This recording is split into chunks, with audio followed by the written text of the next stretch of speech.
This is Marketing Uncomplicated.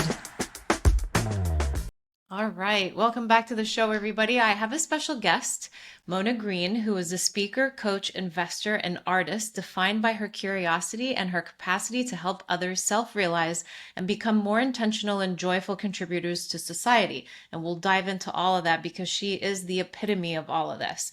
As founder and CEO of Namasme, and we'll get into all the meanings behind the name of her company and the project that she's currently working on, she works at the intersection of personal development, service as activism, and creative expression. I love that.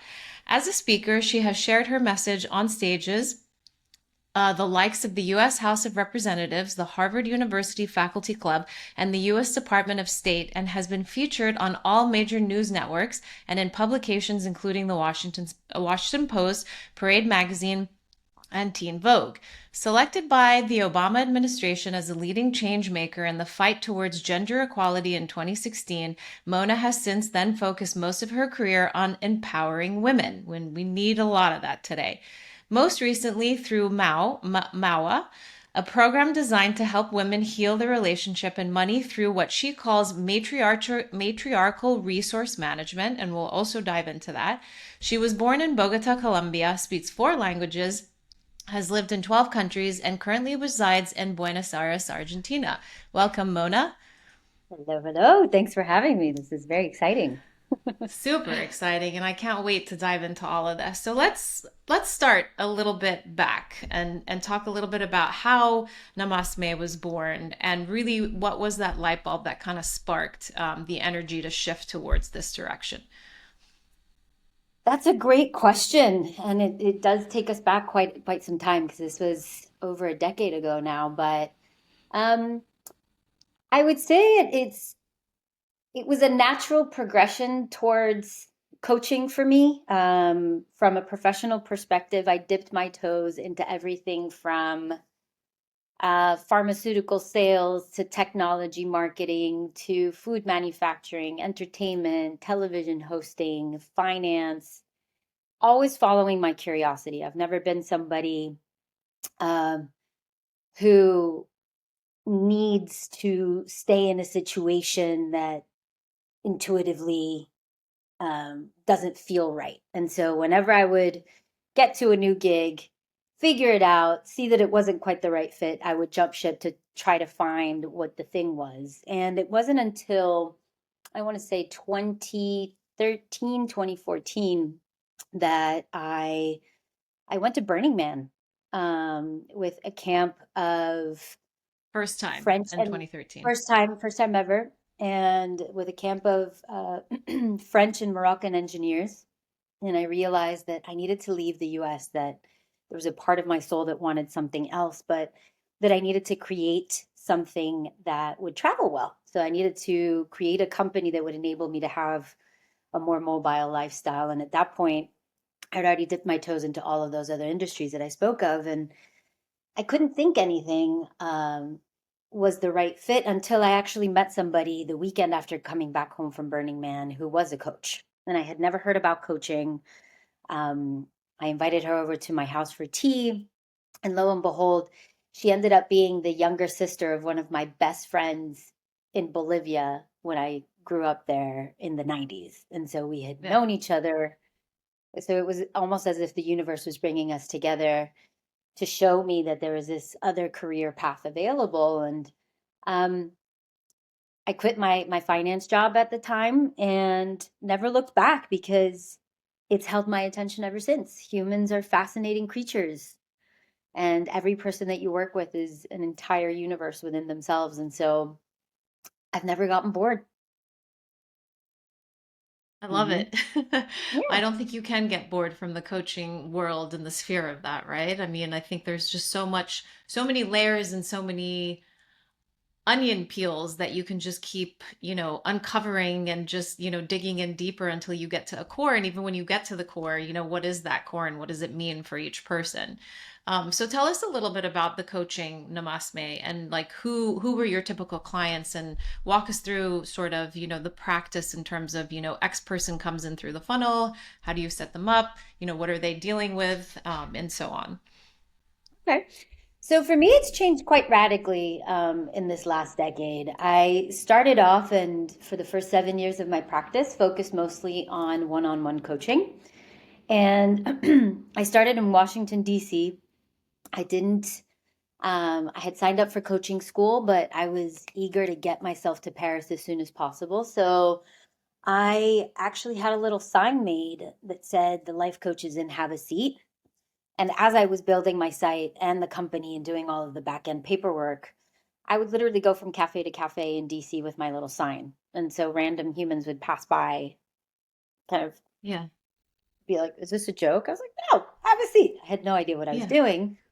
But those conversations started giving me confidence as I was building the coaching skill set in coaching school. Hmm. um, to just put myself out there. And so it all started word of mouth, and I kind of kept it that way for those first 7 years. So people would find me either through somebody who had been a previous client or things that I was posting online. Um, and they would come through the doors for a 6 month long engagement. Things started shifting around year 3 or 4 for me, though, when I realized that because I wanted to make a living from coaching, and I wanted to have a certain lifestyle, I had a particular number that I needed to hit monthly to be able to not just cover my expenses, but, you know, do life the way that I wanted to do life. Yeah. But that being the case, though, I was only really working with people who were already privileged, who could already Of afford course. higher ticket items. And so I had a little bit of a crisis of conscience and realized that, you know, coaching is a beautiful skill set to share with other people. And it's also something that um, needs to be accessible to everybody. So at that point, I had a little bit of a, I guess you would call it like a come to Jesus moment, where I developed a couple of programs within that greater coaching container to accommodate um, for accessibility. So people who couldn't afford it altogether, or people who didn't need an entire 6 months and could do um, maybe up to 4 sessions on a sliding Yeah. scale thing. Yeah. Yeah, Yeah. model. I love So that you, I just want to interrupt and interject because I love how you put yourself out there from the standpoint of like not having a background in coaching and sat at a coffee shop or wherever, and put the sign up. And actually I applaud the people that came up to you, because I think that it's a two-way street, right? I mean, it's like you're putting yourself out there, and then people who, see the sign are also kind of putting themselves out there, and they're like, "Oh, I'd love to have a conversation." And then it's also energy, right? I mean, it's like you have the ability to draw somebody in, and it's like when you were saying, "Oh, I didn't have to I was on a fast pace and like there was no need." I think naturally, just watching you over the years, your ability to, you're first of all eloquent and speaking out, what you have in your mind, and being able to take the thought process and kind of untangle it and to really push it forward, I think is a knack for you, and it's just something that comes naturally. So I think coaching also has that standpoint for you. So whether it is, you go to school to get the accreditation, but it's the way you connect with people, I think is important. And just the simple fact that you have the open energy of people coming up to you within, a coffee shop, a complete stranger, and saying hello and sitting down is a huge testament. And I'm sure thank these you. guys became like a litmus test for you in terms of, okay, there's a gap here. There's something Yeah, missing. yeah. I mean, to be honest with you, I now knowing what I know about the coaching world, I do think that people do need to get accredited and all of this stuff because we are Yeah. dealing with mental health. Yeah. But And more so I now. think you're tapping into something that I think is really important just in general, be it in business or in life, which is courage. I think it was Maya Angelou that said that it's the most important of all values, because without courage, you can't be honest. Without courage, you can't be integrous. Without Yep. courage. And so um, that's one of the things that I've really um, appreciated. I was educated into. I have a mother that supported me so fiercely when I was a kid that I grew up with a mentality of I can do anything and I'll just figure Yeah. it out. And Yeah. so I think it served me in this coaching journey for sure. And it's also something that I think we're going to need more of moving forward, because people are craving authenticity more than anything else. And it takes courage to be authentic out there, be it in your marketing, be it in your interpersonal relationships.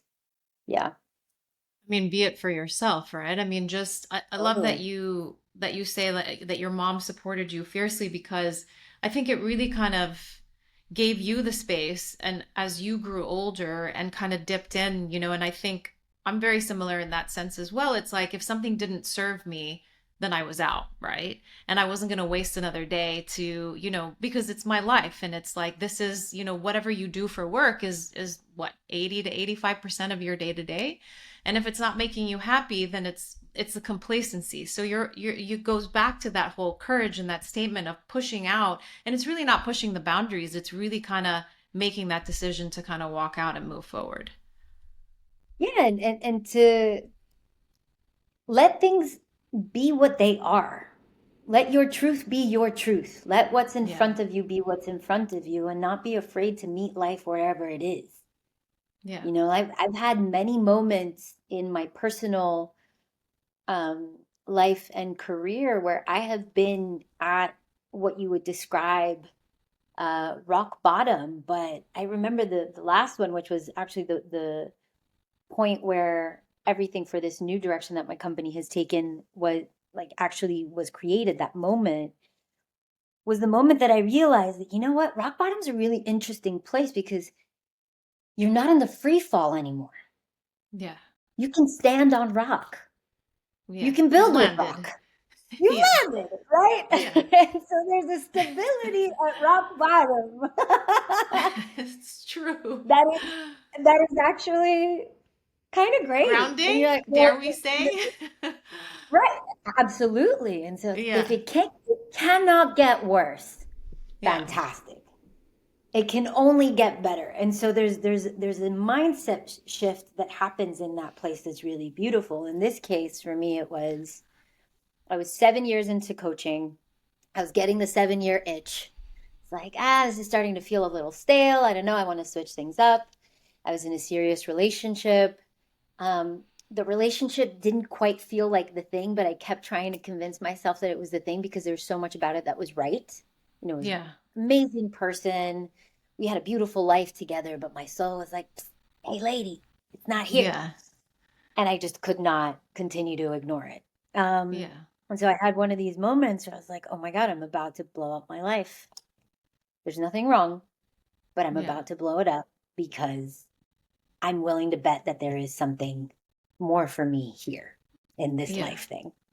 Yeah. And when I did, though, I realized that even though I had been coaching for 7 years and preaching the gospel of women's empowerment pretty much that whole time, um, that I found myself replicating a pattern that I had in a lot of my romantic relationships, which was that of putting my needs, my business, what I was growing, what I was creating in the world, kind of on the back burner anytime that love came on the table. And I would throw myself Yeah. into creating a home and creating a life and kind of focused on these more um, personal things. Mm-hmm. And Mm-hmm.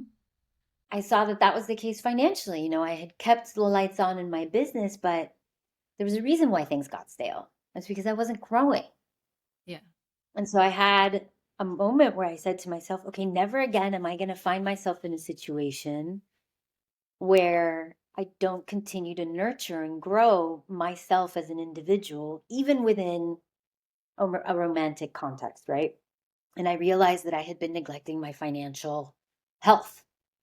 I had made some intelligent moves earlier on in my career, so I wasn't in terrible um, shape, but it struck me as ironic that I had worked in finance, that I had worked in tech, that I had had all these director of kind of titles, and that I didn't have a retirement plan, and that when I got really honest with myself, realized that I didn't trust myself, that I was literally unconsciously waiting for the guy to show up in the white horse and kind of whisk me off my feet and that we would figure it out together. Yeah. And so it was very, very humbling, but I also realized that I knew a lot of women in that place, Yeah. and Yeah. that culturally, we're either in our generation, yours and mine, and generations afterwards, we're in this really interesting place where a lot of the program that we received and continue to receive is still very much the patriarchal, let the man lead rhetoric. But then we're also in the tension of, but you're a woman and you can do whatever you want and you should be a business owner and you should be independent and all of this. And so it's this almost maddening tension between, wait, am I the maiden that needs saving, or am I the kind of Joan of Arc figure on the horse leading a charge? Yeah. Yeah. Yeah. I mean, it's almost like biologically, it's do we combine the testosterone and the estrogen, and when do we become more of the estrogen versus the testosterone? Mhm. And it's in a lot of us women today because it's like a lot of us are having to manage both roles.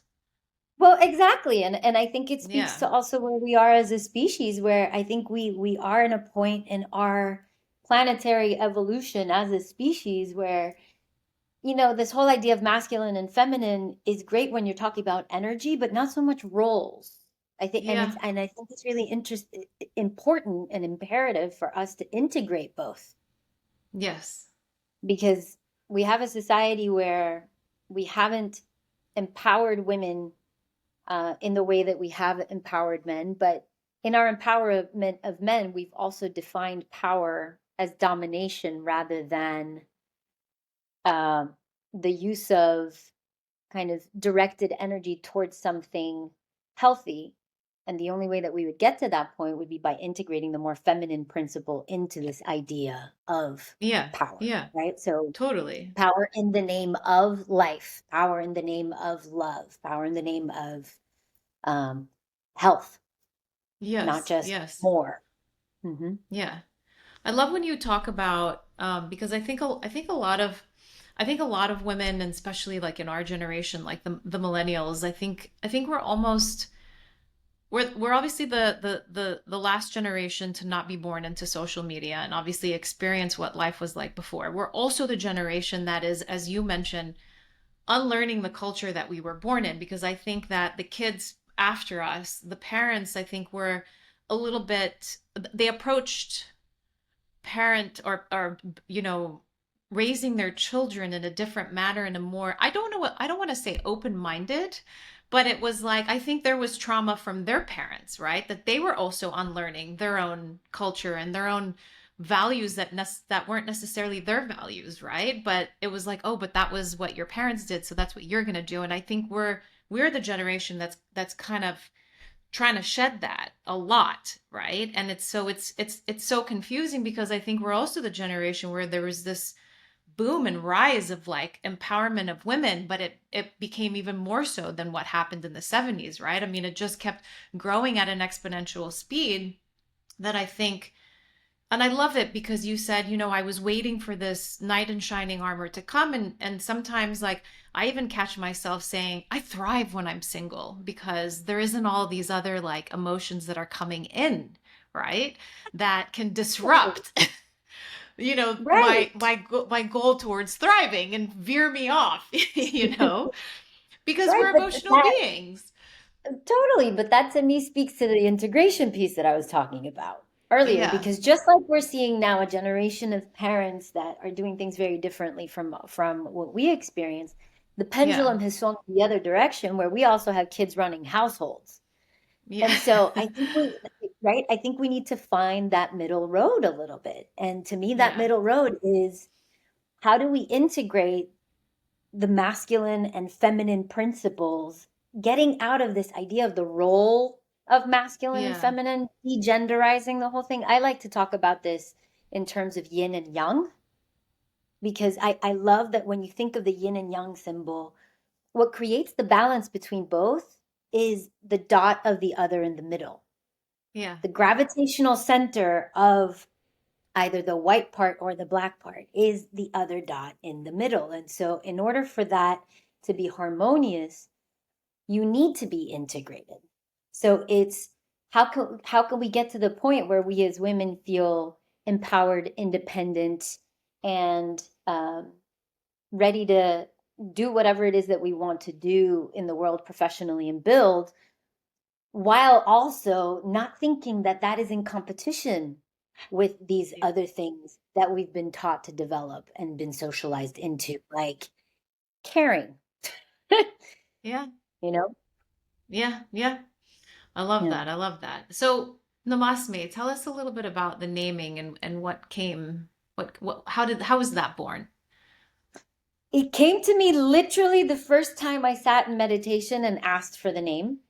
Yeah. And it came to me because it's, as some of you may have realized, related to the word namaste, which means the divinity in me recognizes the divinity in you. And in coaching, what I think we do, if you were to boil it down to the essential nature of what it is we're helping people see the divinity in themselves so they can recognize it everywhere else. So Yeah. namaste, bringing the focus back to the me. So the divinity in me recognizes itself so that it can recognize the divinity in you. Yeah. Hence the M and the E at the end. Yeah. So that it becomes full circle. Exactly. Yeah. I Yeah. love that. So Yeah. you've reached a point in your life where you recognized you were in this relationship, you felt like the business was getting stale. You were going Mm-hmm. to explode your life, as you said. So Mm-hmm. then what happened? I mean, you basically move in a different direction. Yes. Yeah. So I happen to be a big data nerd. So I had been taking notes after client sessions for Yeah. 7 years up to that point. I had I think, something like Yes. 400 people come through the doors. And I was like, what do all these clients have to tell me? What is the state of humanity? Maybe the answer to the new direction in my business lies there. And Yeah. because that process of data distillation coincided with my breakup, I started noticing that the men I had worked with mostly struggled with heart access problems. Yeah. So Yeah. I need to open up to my wife. I'm having a hard time finding a partner, or purpose related things. Yeah. I'm making all the money in the world, but I don't feel like I'm fulfilling my purpose. So for the men, it was mostly that. For the women, I noticed it was twofold. It was a confidence issue, literally, of I think it was like 267 women that came through or something like that. Yeah. I think So I you had almost had five. a good 50-50 split of both male and Yeah, female. That's great. yeah, which has been really awesome because, and Yes. maybe we can get into this later, but I think our men are being left behind in personal development, and I think that's something that we need to work on as well. But Yeah. I digress. Um, and what I noticed is I think there were like five women in the whole group of 200 and something that confidence didn't come up with. So we have a great issue with self-confidence And and these are even, resource and management. I want to pause you there because I'm assuming that you did speak to a lot of women that were executives in their own position or they Oh had yeah, accomplished a lot, and this level of confidence was still lacking. I mean, they were obviously coming from a place of lack, right? 100%. I mean, but look at the culture, right? Yeah. What does the Yeah. culture teach our little girls? I have a niece who's now 10, but I remember having a conversation with her when she was 6 and she was already worried about what she looked like. Yeah. Think about how much of our focus is diverted into ways of The thinking. exterior. Well, yeah, and things out of our control, um, that then keep us from developing that confidence. When I Yeah. think of how much time I've spent worrying about how I look, I want that time back. Do you know how much I could have created on this planet Yeah. with all of that time and mental real estate? That's bananas. Yeah. Um, Especially at but here we 6. are, right? And she was just six Yeah. years old, and that was already on her radar. And so that was also part of what put a fire in my belly and said, wait a minute, this needs to shift.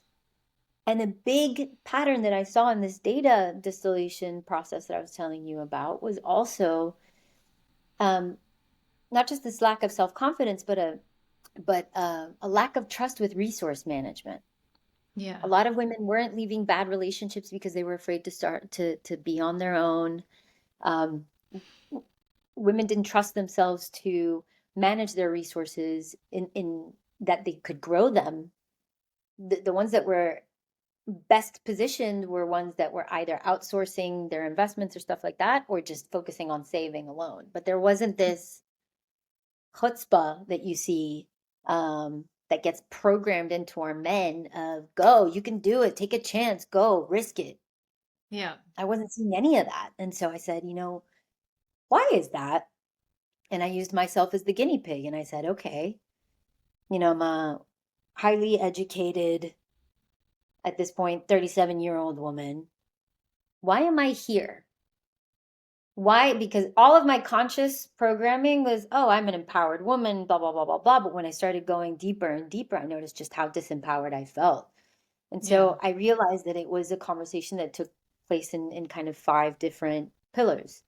There were systemic issues that I needed to understand and address. So the reality of my situation was that I'm a woman managing resources under patriarchy. So systemically, there are considerations that helped create these belief systems that I'm now needing to shift. And systemically, there are still barriers and things that I need to be aware of as a woman managing resources under patriarchy. Yeah. Yeah. There's the reality of capitalism and the fact that the culture is telling me that my sense of worth comes from what I produce. Yeah. There's a reality of white supremacy and the fact that I am a privileged white lady, even though, I come from the global south. This is what I look like, and this affords me opportunities that aren't afforded to other people. So there Yep. was a reckoning that needed to happen on the systemic level before I could even dip into the individual. And so I looked at the systemic to understand, okay, what's the environment that this conversation is unfolding in within me? Then I went into this psychology part of it. What did I get imprinted on as a child?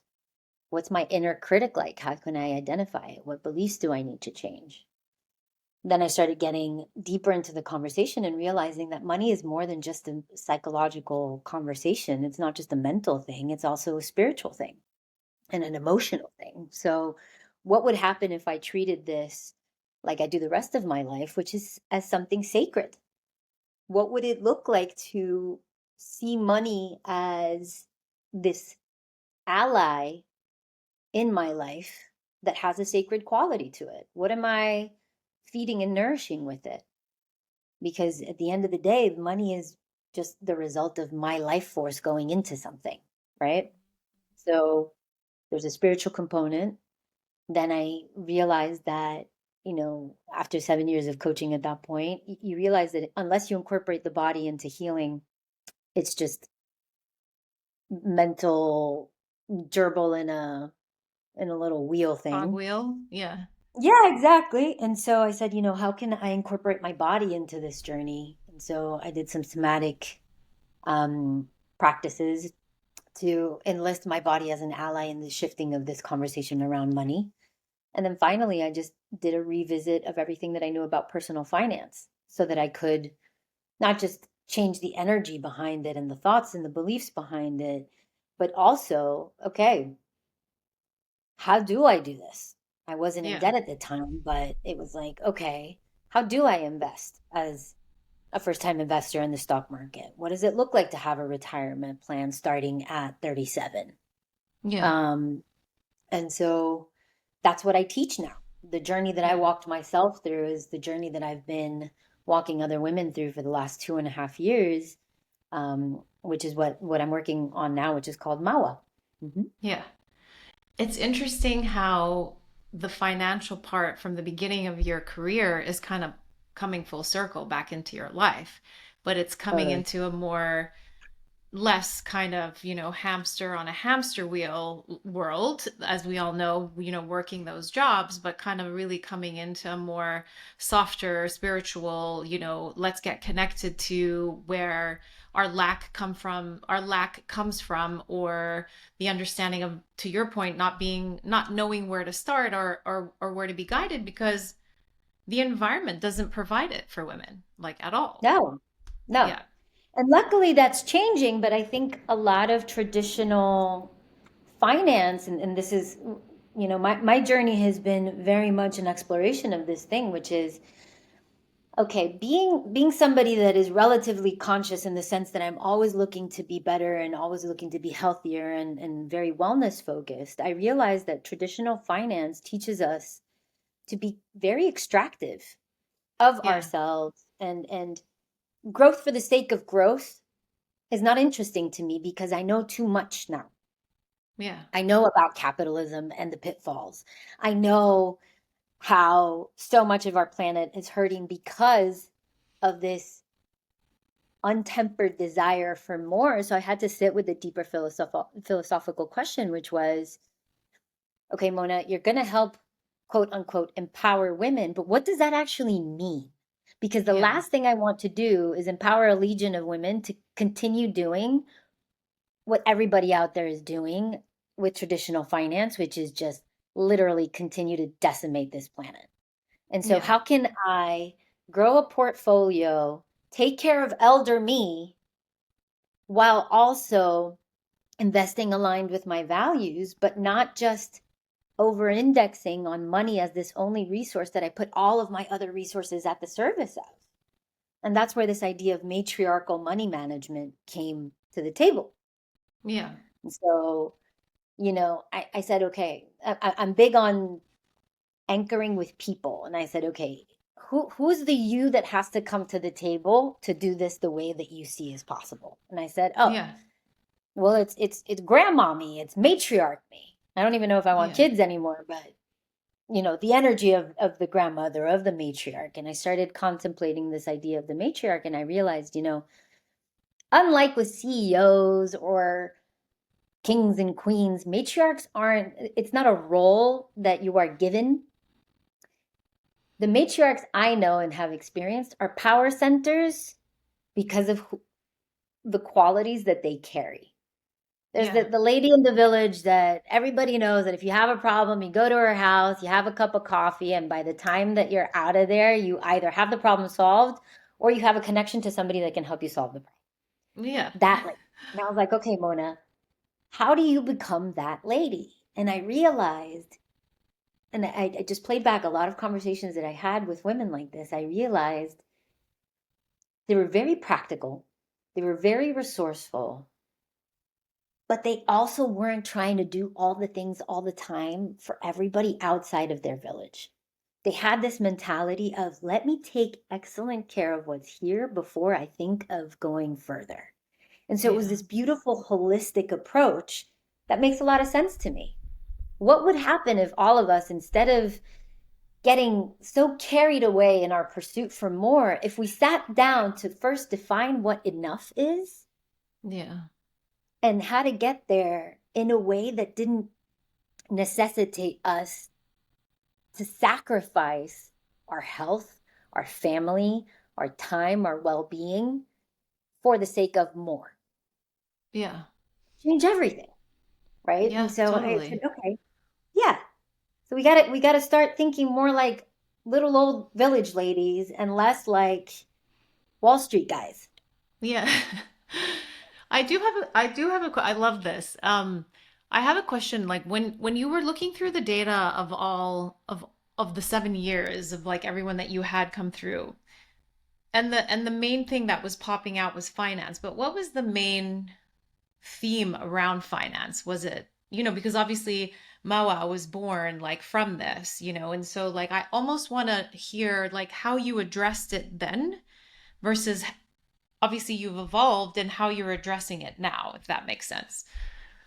Yeah, I think a lot of the women, when I dug deeper into the notes, were in the very same boat that I was, which was there was this unconscious belief that finances wasn't something that they would need to take care of, As in or that they manage were, or like be the number as one. in, Okay. oh no, it'll sort Yeah. itself out when I meet someone. Yeah. And so I don't have to look at it, but it was a fear of looking at it. Yeah. And when you look at some of the systemic factors around this, it makes a lot of sense. It wasn't, I think it was It wasn't until 1988 in the United States that women could take out a loan, a business loan, Yeah. without a male signatory. And that's 1988. That's, we were already alive by then, Yeah. right? Yeah.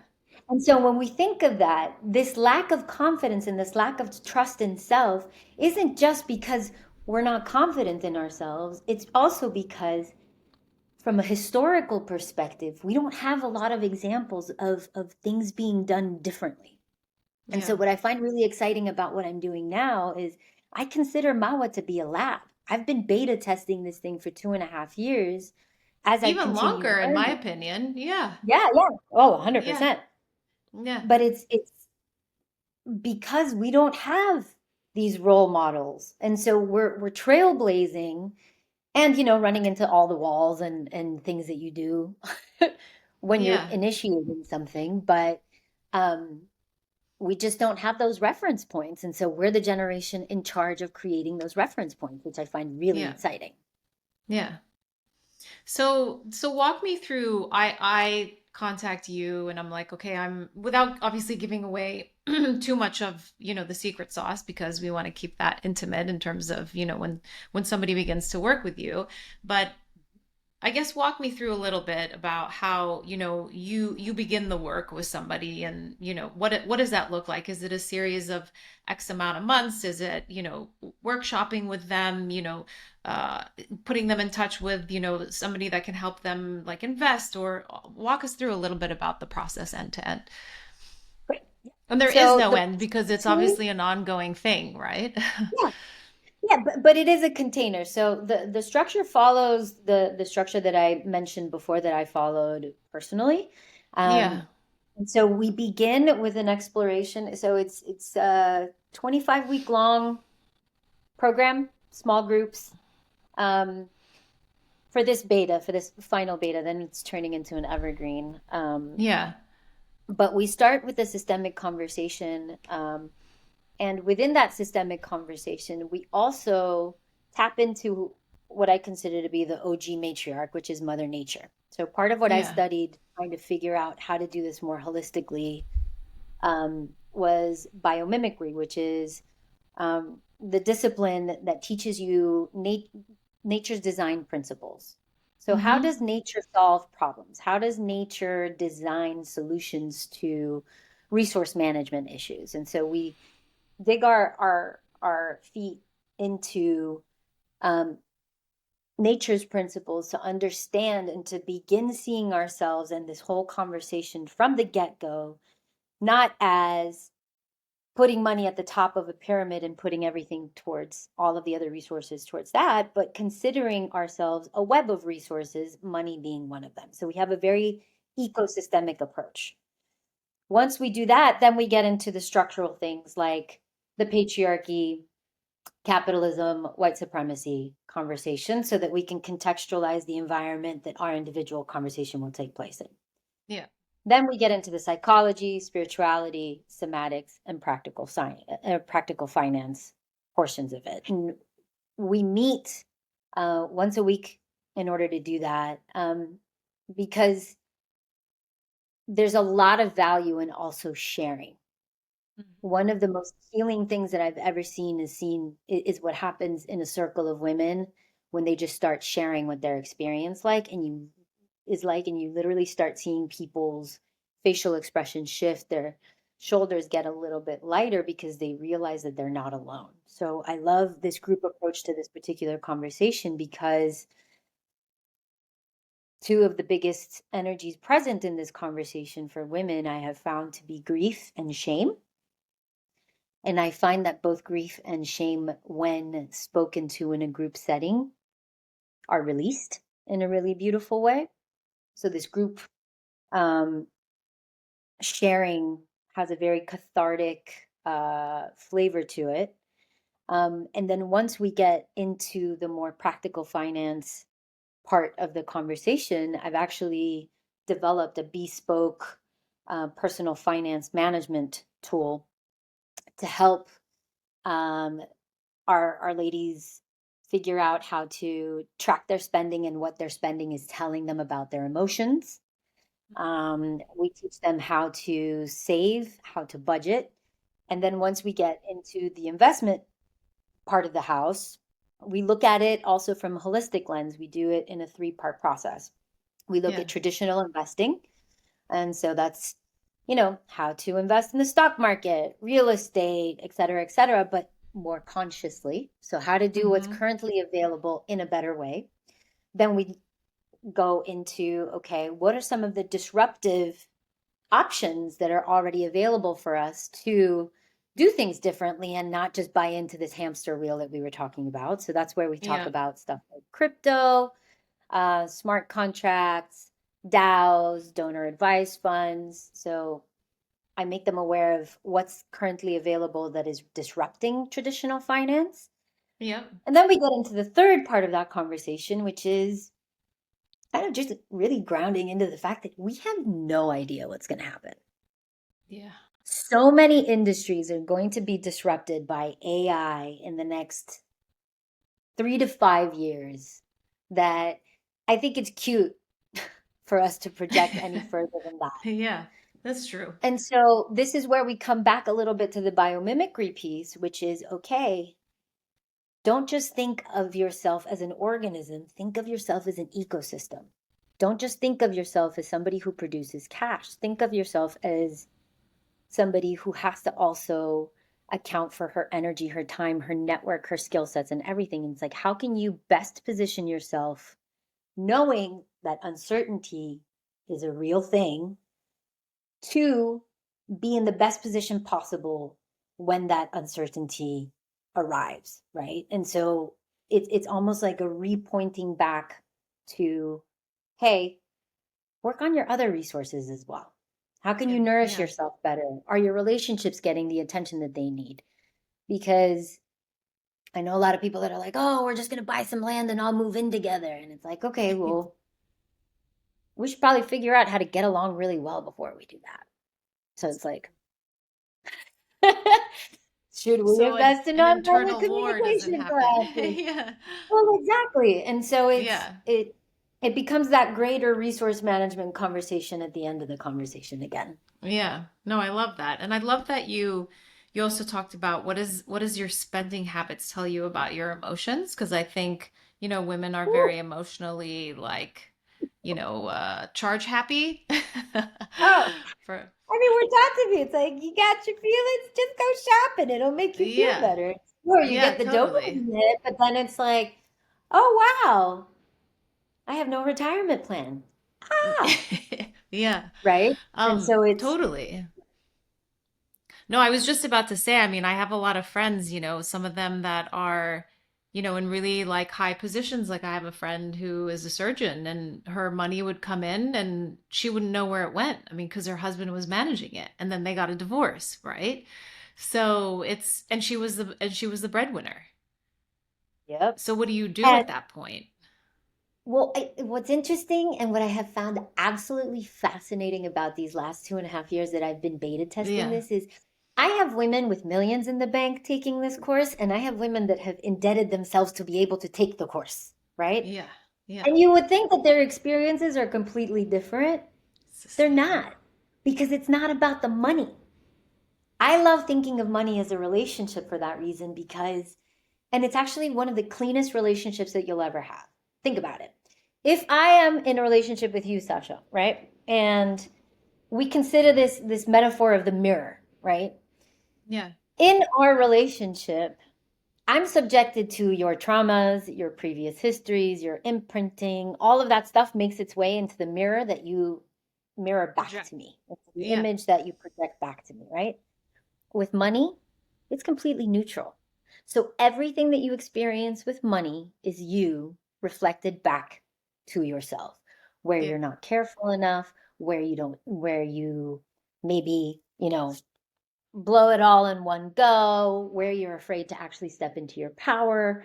There's so many beautiful personal growth opportunities in our relationship with money that I've gotten to see, similar patterning in the millionaire lady versus, the sound healer trying to figure out how to do her first launch.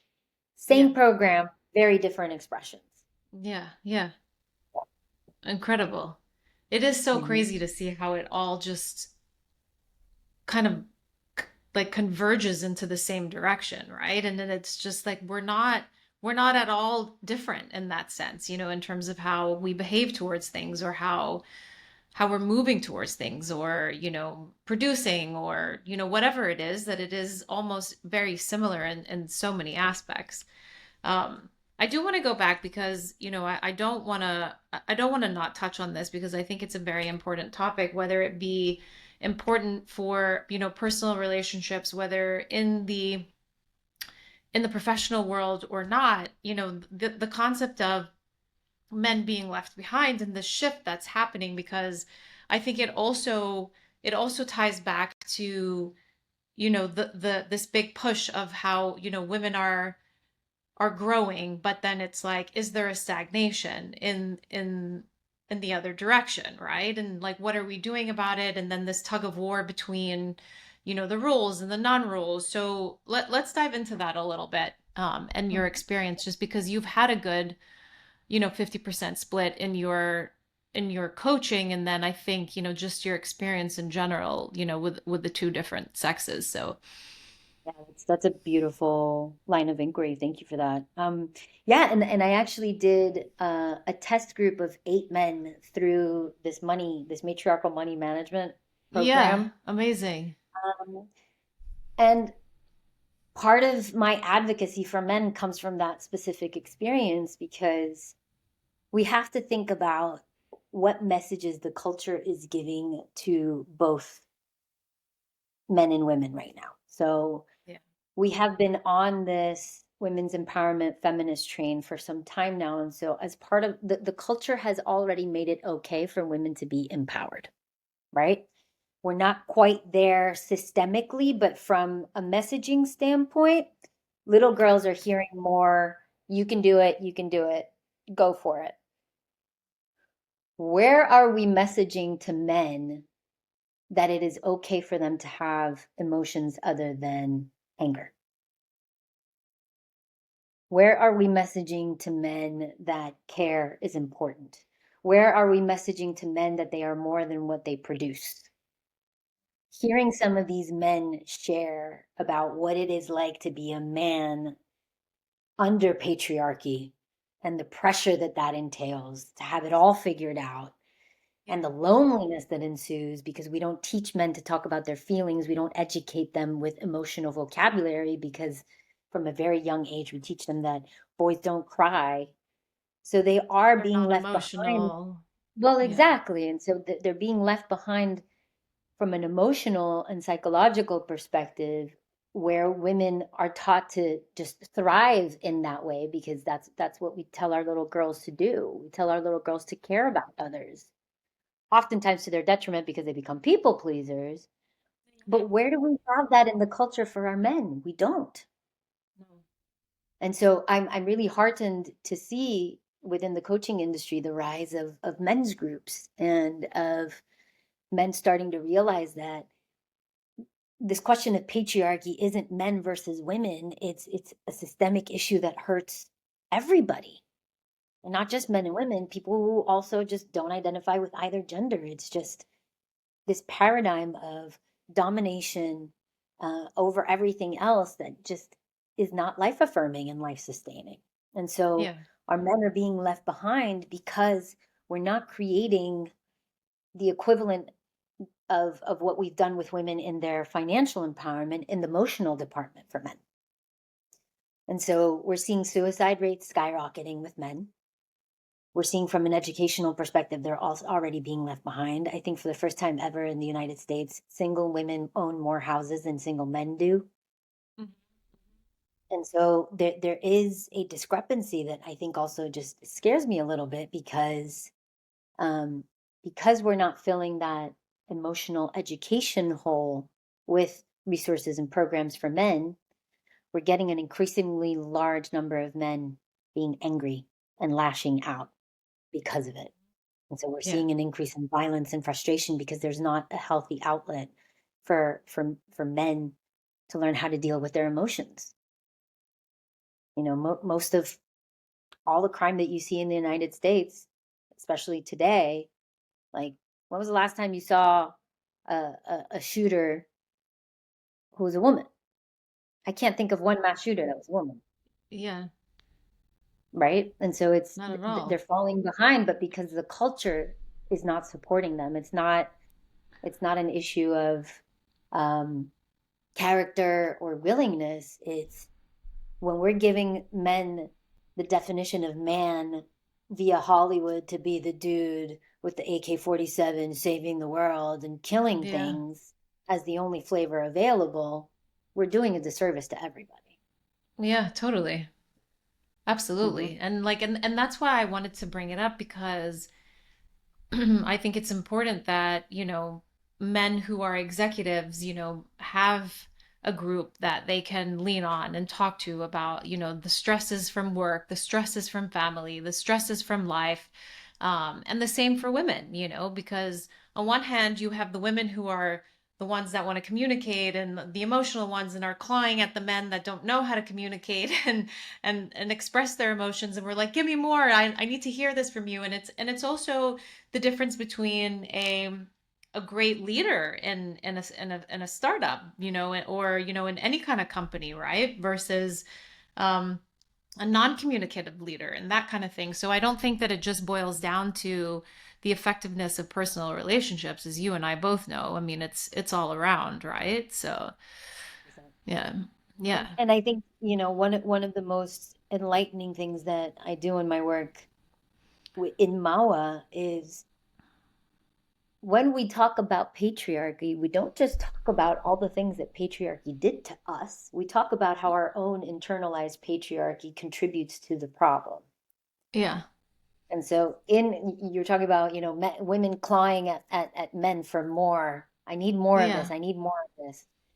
To put that more under the microscope. Why do you need him to be more so that he can be the thing that you're not willing to be for yourself? Yeah, it's true. Hmm? Right? And so it's the Yeah. humble pie abounds. Yeah, yeah, absolutely.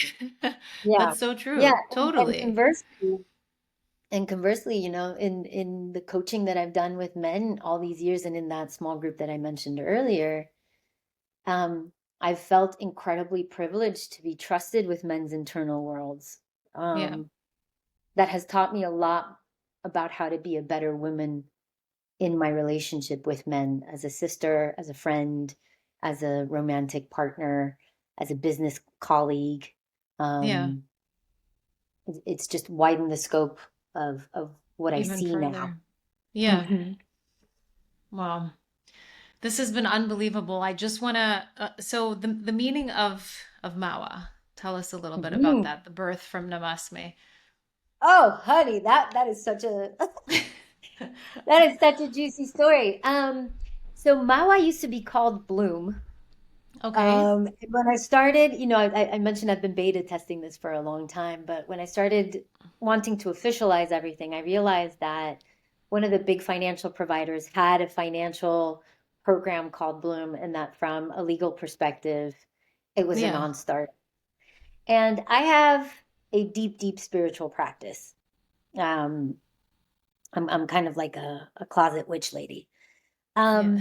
Not so not so closet. I'm pretty out there. But Yeah. I just sat in prayer and I said, I realized that if this cannot be, that something else will be. And I said, I Yeah. trust that something will come. A couple of hours later, I got online and I said, well, what is bloom in other languages? And I found that in Maori, it means we or us. Or I found the word maua meant in Swahili flower or bloom. Okay. And then I looked up the word maua specifically, and I found that in Maori it also meant we and us. Hmm. So we bloom felt like a really beautiful thing, but I'm a white lady from a Yeah. privileged background. The last thing I wanted to do was just appropriate a culture that I don't have a relationship with, or Yeah. Yeah. never, not to mention two of them, right? And so I said to Yeah. myself, Yeah. I don't know. Like I left it on my computer and I said, I'm going to sit with this. Because if I like it, I can find a way of being in right relationship with it. And I went to bed that night with it on my mind, and I got woken up at Yeah. 2:30 in the morning, as happens to me often with ideas or what people call downloads. Yeah. And I got the message, look at the etymology. Yeah. And I saw the word Maua in my mind's eye. I was like, really, right now? Okay, fine. And I went into Maua, and Ma is mother. So again, speaking to the matriarchal nature of Yeah. this. And Wa, in all sorts of different traditions, like Irish, Chinese, Fijian. It meant blood vessel, it meant Oh, water, it meant yeah. descendant. It means, so it's like mother, descendant, blood vessel, flower, all of these Love that. things that energetically speak to what we're trying to do with this thing, which is essentially learn how to manage our resources in service to life. And I was Yeah. like, I have to use this word, but I have to be in right relationship with this word. So I have Yeah. found a foundation in Kenya that does community gardens that feed undernourished children, single mamas, and the elderly. So Yeah. we're sending a portion of our next beta's proceeds to Proceeds. that foundation specifically for a well that they're building. I love And that. yeah, and I initially was in contact with a cultural center in the north of New Zealand to honor the Maori kind of aspect of it. That fell through. So I'm hunting for how to also give back to this idea of cultural identity, because this idea of we and us in the Maori Yeah. I found really Yeah. beautiful. So let's empower that culture as a nod and a thank you, Yeah. How and beautiful. also asking for permission. So Yeah. the people in Kenya gave us their green light, but we're still looking for the folks in New Zealand. I love that conscious branding, you know. I mean, it's super important and I think it becomes so relative and it relates to people, you know, who end up working with you. I mean, it's the story behind your story, right? So, Exactly. Yeah. yeah, that's beautiful, Mona. I mean, Thank I could you. go on forever. I have so much more to ask you. But I'd love for you to just leave, you know, to contain yourself to three pieces of advice. Because I know you have more. Yeah. Yeah. We've distilled what this philosophy that we're working with comes down to into 13 principles, but I'll share Yeah. three of them with you. Um, the first is one that I touched upon earlier in the conversation, which is, you know, how would the way that I move change if I focus on making sure that everything that's already here is very well taken care of before searching for more? Yeah. Before trying to leave the village and conquer somewhere else, can I make sure that everybody's fed, clothed, nourished, and happy? So, how would your life change if you were just in charge of making sure that everything that's already here is in good shape? So, that would be the Yeah. first thing that I would say. Then, um, the second thing that I would do is that I would say is to invite people to think of themselves as an ecosystem, because you're like a node within a web. And so everything that you input has repercussions everywhere else, which is an invitation to kind of empower yourself to think consciously. But the other side of that coin is you're also not in charge of doing everything by yourself. Yeah.